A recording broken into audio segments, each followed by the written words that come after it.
you, but the idea of silence in the ranks. We have here a Highland company from 1745. So all of these men are here wearing their own clothing. They're not uniformed in any way. So these are the clothes that they would have worn every day when they were out doing their work, whether they were traders, merchants, farmers, shepherds, whatever it may be.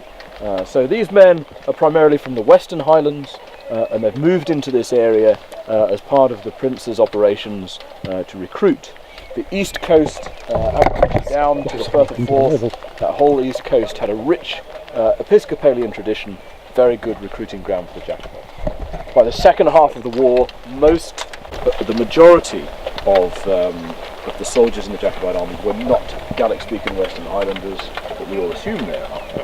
Many of them came from areas like this. The Highland soldiers, as you can see, all dress according to their personal wealth. So some of them are wearing brighter colours, some of them are wearing darker colours. They don't all wear matching tartan sets. No such thing as clan tartans at this period. And Highlanders liked show, they liked colour, and they therefore liked, basically, they were like peacocks. They liked to show off their range of colours. So they thought it was the height of good taste to wear as many different tartans as they liked simultaneously. Some of the soldiers are better equipped than others. The very best equipped of them, like the officers and the front-ranking Highlanders, the gentlemen, they would be equipped with broadswords and targes, with pistols, and with muskets often as well. And so those were expensive weapons. Not every Highlander was able to afford a sword. And although the Prince brought quite a lot of them with him, they were expensive things to have made. They had to be maintained. They were very light, beautiful weapons, and you put your best equipped men at the front. And then behind them would be guys like these, okay, who are not so well off. They dress more simply, and they carry very basic weaponry. These two guys have got Loch Harbour axes. They've got no other weapons than that, and you can see they're very simple, very rustic. They're basically evolved out of farm tools, and actually they proved pretty effective in the first half of the war, especially at Prestonpans. See the big hook there? That's very good for catching into all of the belts and buckles that the redcoat soldiers use, especially horsemen, pull them to the ground and then chop down onto the top.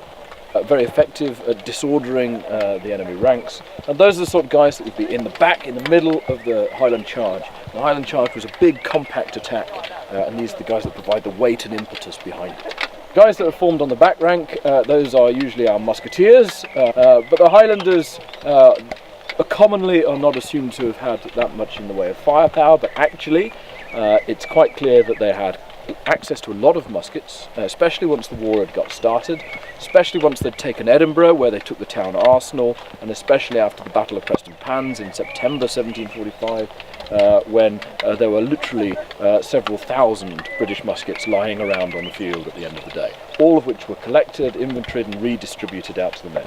And after the battle, a few weeks after, the Jacobite officers are explaining that they have far more guns than they have there.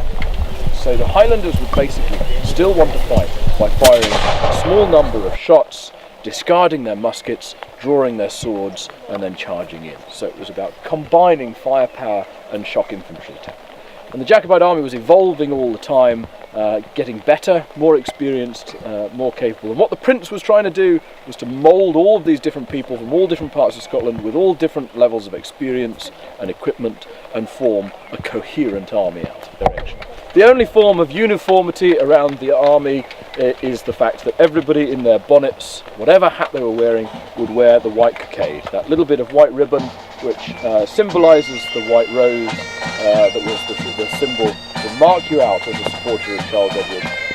So because they're all wearing their own clothes, because they're not regimented, if they weren't carrying their weapons especially, they could be walking down the street about their daily business. So the only thing that marks them out as soldiers signed up in the army supporting the Jacobites is that little strip of ribbon in there. On the other side of the camp, you can see all the red-coated soldiers over there. Those are Dillon's regiment of the Irish Pickets.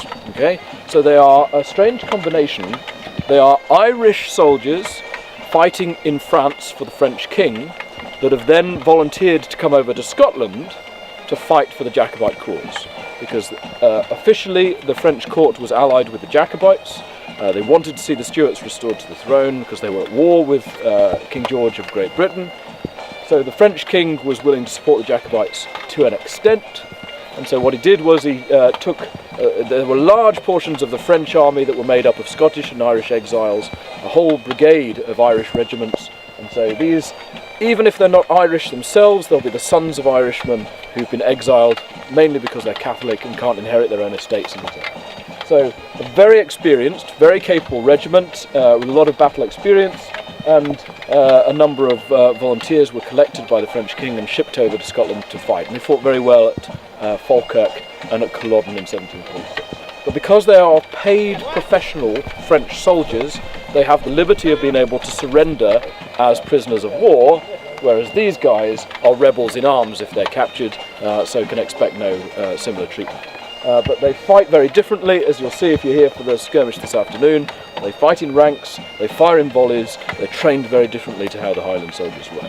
And that means that actually the Jacobites have got a lot of tactical flexibility on a battlefield if they can find a way to use it all. But I'll let Sergeant Bamford go into more detail about their uniform and equipment if you wish to go and speak to it. Okay, so hopefully that's an introduction to who we are, takes a bit of the mystery out of it, and we're not that scary after all.